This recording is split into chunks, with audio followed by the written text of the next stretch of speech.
এমপিওভুক্ত school কলেজে শিক্ষকদের বদলির আবেদনের আজ শেষ তারিখ। ৫ কারণে বদলির আবেদনে ভাটা। এই সম্পর্কে বিস্তারিত আলোচনা করব আজকের ভিডিওতে। এজন্য ধৈর্য সহকারে পুরো ভিডিওটি দেখবেন। ভালো লাগলে লাইক দেবেন, শেয়ার করবেন বন্ধুদের মধ্যে। আর অবশ্যই আমার চ্যানেলটি সাবস্ক্রাইব করে অল নোটিফিকেশনে ক্লিক করবেন এবং ফেসবুক থেকে যারা দেখছেন পেজটি ফলো করে পাশে থাকবেন পরবর্তীতে নতুন নতুন ইনফরমেটিভ ভিডিও পাওয়ার জন্য। তো বন্ধুরা, আমরা চলে যাচ্ছি মূল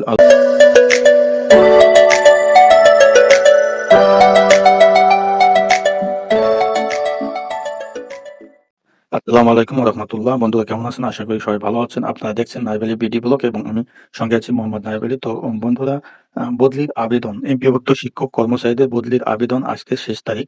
৫ কারণে বদলির আবেদনের ভাটা। তো এই সম্পর্কে এখন আমরা আলোচনা করব। তো বেসরকারি শিক্ষকদের বদলি কার্যক্রম শুরু হয়েছে গত ২১ তারিখ ১১টার দিকে এবং সেটি চলছে আজকে ২৭ তারিখ। আজ রাত ১২টায় এটি শেষ হবে। তবে এখন পর্যন্ত সকাল ৭:৩০ পর্যন্ত আমরা যেটা লক্ষ্য করলাম যে বদলির আবেদনের শূন্য পদ রয়েছে ৮৫,৩৪০টি। তন্মধ্যে ১২,৬৮২টি এখন পর্যন্ত অ্যাপ্লিকেশন পড়েছে। তো এই কারণে বদলি আর কি কারণে এই বদলির আবেদনের ভাটা, সে সম্পর্কে আমরা এখন বিস্তারিত আলোচনা করব। ৫টি কারণে বদলির আবেদনের ভাটা। তো বেসরকারি শিক্ষকদের বদলির আবেদন কার্যক্রম হলেও প্রত্যাশিত সাড়া মিলছে না। ৮৫,৩৪০টি শূন্য পদের বিপরীতে ১২,৬৮৫টি পড়েছে মাত্র। কিন্তু এটি হলো যৎসামান্য। তো আজ বৃহস্পতিবার রাত ১২টায় শেষ হতে যাচ্ছে এই আবেদন। ফলে শেষ মুহূর্ত পর্যন্ত বাড়লেও একটা বদলিরই থাকছেন।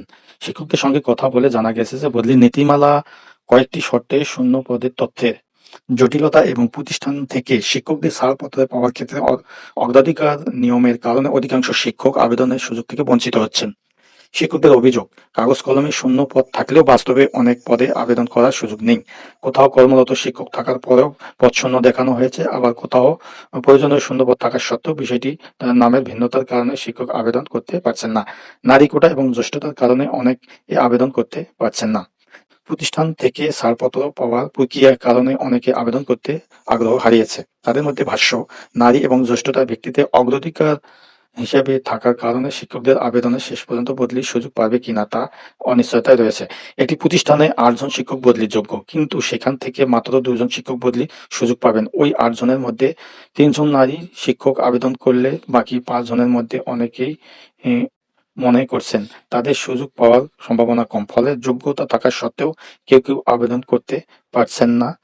শিক্ষকের মতে এক্ষেত্রে দ্রুত প্রথম অগ্রাধিকার দিলে পরিস্থিতি অনেকটা সহজ হতে পারে। এরপরে জ্যেষ্ঠতা এবং স্বামী কর্মস্থলের বিষয়টি বিবেচনা আনা হলে বদলির সুযোগ পাওয়ার ক্ষেত্রে একটা তুলনামূলক স্বচ্ছতা প্রতিযোগিতা তৈরি হবে। কলেজে প্রভাষক এবং সহকারী অধ্যাপকের আলাদা পদ শূন্য বড় জটিলতা। কলেজ পর্যায়ে শিক্ষকদের ক্ষেত্রে আরেকটা বড় সমস্যা তৈরি হচ্ছে প্রভাষক এবং সহকারী পদ আলাদা আলাদা দেখার কারণে। শিক্ষকেরা বলেছেন ২০১৬ সালে পর বেসরকারি শিক্ষক নিবন্ধন প্রত্যয়ন কর্তৃপক্ষ এনটিআরসি এর মাধ্যমে কলেজ পর্যায়ে নিয়োগ পাওয়ার অনেক শিক্ষক এখনো প্রভাষক পদেই কর্মরত। তাদের সহকারী শিক্ষক পদে পদোন্নতি হয়নি। ফলে বদলির শূন্য পদে যদি শুধু সহকারী অধ্যাপক লেখা থাকে তাহলে প্রভাষকেরা সেখানে আবেদন করতে পারবেন না। অথচ ওই শূন্য পদে একই পর্যায়ে একজন প্রভাষক কাজ করতে সক্ষম। তাই শিক্ষকদের দাবি শূন্য পদগুলো প্রভাষক বা সহকারী অধ্যাপক হিসেবে দেখানো হলে উভয় পর্যায়ে শিক্ষকদের আবেদন করার সুযোগ পাবেন। এতে বদলির জন্য যোগ্য আবেদনকারীর সংখ্যা বাড়বে এবং শূন্য পদের কার্যকর ব্যবহার হবে সম্ভব হলে। সমান্তর প্রতিষ্ঠান শর্ত নিয়ে আপত্তি। বদলি নীতিমালা সমান্তর প্রতিষ্ঠান বিষয়টি অনেক শিক্ষকদের নিরুৎসাহিত করছে বলে অভিযোগ পাওয়া গেছে। শিক্ষকদের মতে বদলির ক্ষেত্রে প্রতিষ্ঠানকে একই স্তর বা সমপর্যায়ের মধ্যে সীমাবদ্ধ রাখার কারণে অনেক শিক্ষক কাছাকাছি বা প্রয়োজনীয় শূন্য পদে থাকা সত্ত্বেও আবেদন করতে পারছেন না। তাই নীতিমালা থেকে সমান্তর শর্তটি বাদ দেওয়ার দাবি জানিয়েছে তারা। তাদের যুক্তি, শূন্য পদ ও শিক্ষকের যোগ্যতা যাচাই করে বদলির সুযোগ দেওয়া হলে তা সেক্ষেত্রে পক্ষে ক্ষতি হবে না, বরং বেশি শিক্ষক আবেদন করার সুযোগ পাবেন। ভুল শূন্য পদের কারণে আগ্রহ হারাচ্ছে শিক্ষকেরা। বদলির আবেদন শূন্য পদের তথ্য নিয়ে প্রশ্ন উঠেছে। শিক্ষকদের অভিযোগ, কিছু প্রতিষ্ঠান বাস্তবে শিক্ষক কর্মরত থাকার পরেও শূন্যপদ দেখানো হয়েছে। আবার কোনো কোনো কলেজে প্রয়োজনীয় সংখ্যক শিক্ষক থাকার পরেও ডিগ্রি স্তরের তৃতীয় শিক্ষক শূন্য পদ দেখিয়ে চাহিদা আবেদন করতে গিয়ে অনেক শিক্ষক বিষয়টি বুঝতে পারছেন। এরপর সংশ্লিষ্ট প্রতিষ্ঠানগুলোর সঙ্গে যোগাযোগ করলে তারা বলেন যে ওই পদে আসলে শিক্ষক কর্মরত আছেন।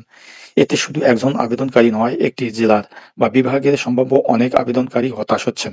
কারণ অনলাইনে শুধু শূন্যপদ দেখে আবেদন করতে গিয়ে বাস্তব পরিস্থিতিতে তথ্যের মিল পাওয়া যাচ্ছে না। ফলে এখানে আবেদনকারী আগ্রহ হারিয়ে ফেলছে। শিক্ষকদের মতে বদলি কার্যক্রম শুরুর আগে প্রতিটি প্রতিষ্ঠানের শূন্য পদের তথ্য মাঠ পর্যায়ে যাচাই করা প্রয়োজন ছিল। এখনো ভুল তথ্য সংশোধন করা গেলে শেষ মুহূর্তে অনেক শিক্ষক আবেদন করতে পারেন। বিষয়ের নাম নিয়ে বিভ্রান্তি।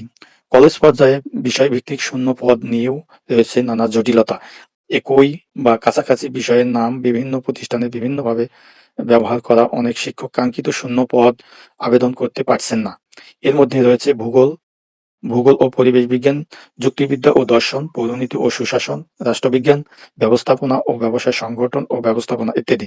শিক্ষকদের মতে এসব বিষয়ে সমমান বা সংশ্লিষ্ট স্পষ্ট করে একটি অভিন্ন তালিকা করা হলে সমস্যার অনেকটাই সমাধান হতে পারে। একই বিষয়ে ভিন্ন নামের কারণে সেখানে কোনো শিক্ষক আবেদন থেকে বাদ না পড়ে সে বিষয়টি বিবেচনায় নেওয়ার দাবি জানিয়েছে তারা। তো বন্ধুরা, আসলে আমাদের শিক্ষকের এই জটিলতা কারণে অনেক সংশোধনী দেওয়া দরকার এবং আপডেট করা দরকার। তো বন্ধুরা, ভিডিওটি কেমন লাগলো? ভালো লাগলে অবশ্যই একটা লাইক দেবেন এবং সেই সঙ্গে বন্ধু-বান্ধবদের মধ্যে শেয়ার করতে ভুলবেন না। আর যাবার আগে আবারও বলছি, যারা এখনো চ্যানেলটিকে সাবস্ক্রাইব করেননি, চ্যানেলটি সাবস্ক্রাইব করে আমাদের নিত্য নতুন সদস্য হয়ে যান পরবর্তীতে নতুন, নতুন আপডেট খবর পাওয়ার জন্য। তো বন্ধুরা, আজ এখানেই রাখতে যাচ্ছি। তো তথ্য তো যাওয়ার আগে সবাইকে ধন্যবাদ দিয়ে এখানে শেষ করতে যাচ্ছি। আসসালামু আলাইকুম ওয়া রাহমাতুল্লাহি ওয়া বারাকাতুহু।